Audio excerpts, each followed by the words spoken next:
안녕하세요. 시계박사입니다. 모두 설은 잘 보내셨나요?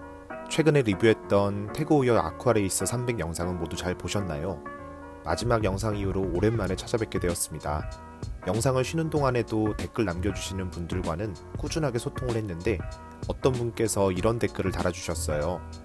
저는 이 댓글을 보고 생각했던 게 우리가 챕터 10까지 보여주고자 하는 의미를 단 한 줄 평으로 정리해서 말씀해 주셨구나 였습니다.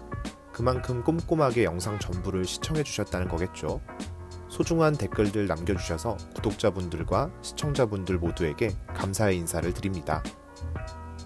저희가 유튜브를 시작한 계기는 시계라는 아이템이 예쁘다 해서 끝나는 게 아니라 시계의 가치, 전문적인 내용들을 많은 분들이 알고 느끼고 공유했으면 좋겠다는 마음에 시작했습니다.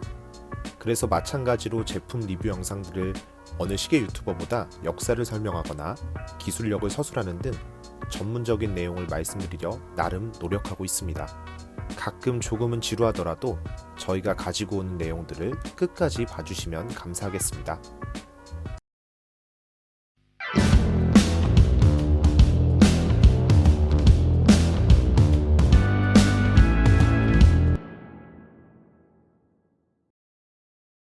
제가 시계학교에 입학하고 처음 시계학 이론 수업에서 이런 말씀을 들었습니다. 우리가 처음으로 배워야 할 것은 용어 정리입니다. 일본어로 잘못 알려진 시계 용어를 우린 프로이기 때문에 알맞은 용어를 사용하도록 처음부터 연습해야 해요.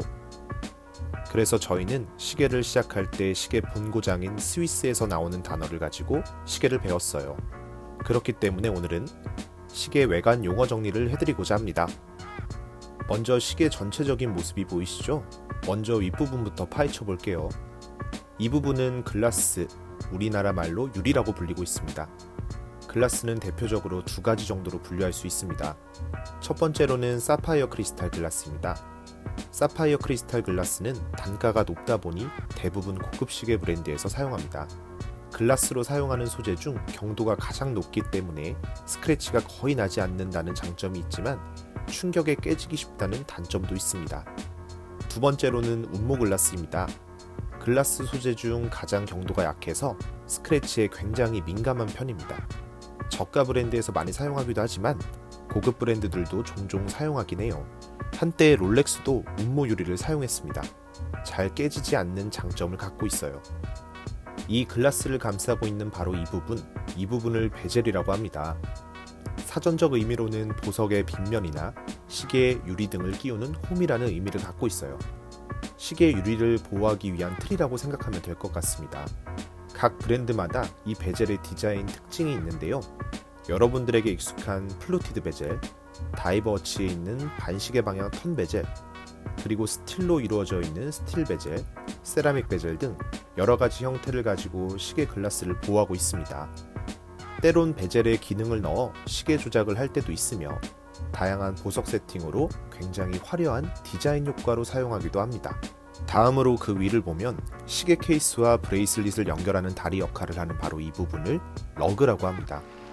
사전적 의미로는 손잡이나 지지대로 쓰이는 돌출부라고 해요.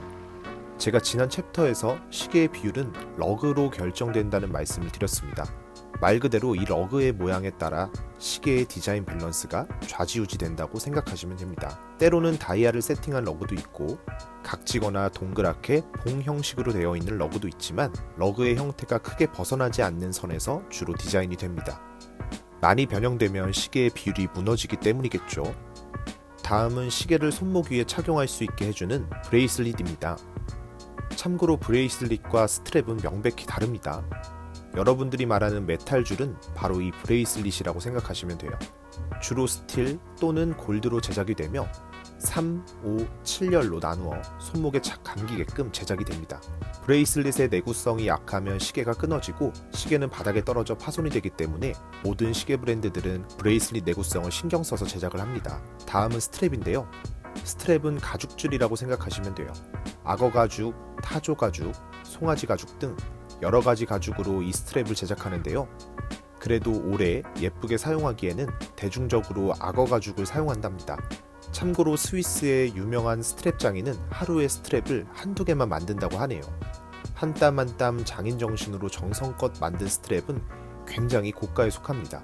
이 외에도 러버 또는 나토 밴드, 패브릭 스트랩 등 소재가 다양합니다. 여러분들 스트랩을 브레이슬릿으로, 브레이슬릿을 스트랩이라고 부르지 않게 두 밴드의 차이를 잘 알아두세요.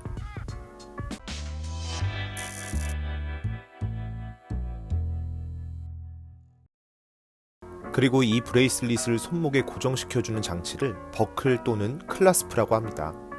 클라스프는 각 브랜드마다 선호하는 스타일이 다른데요. 브레이슬릿의 클라스프 중 대표적으로 뽑히는 것은 버터플라이 방식, 폴딩 방식이 있습니다. 양쪽으로 잠그는 버터플라이 방식은 12시 방향과 6시 방향의 링크 비율이 맞다 보니 시계가 손목 정중앙으로 오는 장점이 있지만 체결하기가 조금은 어려울 때가 있습니다. 폴딩 버클은 체결이 쉽지만 한쪽이 약간 더 짧아서 시계가 한쪽으로 쏠리는 단점이 있습니다. 스트랩에서 사용되는 버클은 핀버클 또는 D버클 두 가지 방식이 있습니다. 핀버클은 스트랩을 연결해주는 가장 기본 방식이지만 시계를 착용하고 벗을 때 떨어뜨릴 수 있는 위험성과 가죽 내구성이 금방 떨어진다는 단점이 있습니다. 이를 보완하고자 이렇게 D버클이 나왔습니다. 클라스프와 같은 방식이고 이 스트랩 폼에 버클 핀을 미리 꽂아 놓아서 사용하기 굉장히 편합니다. 아무래도 가죽 상태도 더 잘 보존할 수 있겠죠. 고급 시계 브랜드 스트랩 시계는 거의 대부분 D버클을 많이 사용합니다. 이 부분은 크라운이라고 해요. 용의 머리를 닮았다고 해서 일본 영어로 용두라고 불리기도 하지만 정식 명칭은 크라운입니다.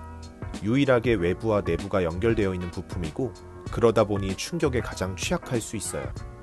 시계를 세팅하는 기능을 가지고 있고 태엽을 감아줄 수도 있습니다.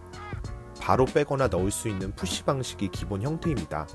하지만 푸시 방식의 크라운은 방수에 취약해서 이렇게 보시는 스크류 방식의 크라운도 있답니다.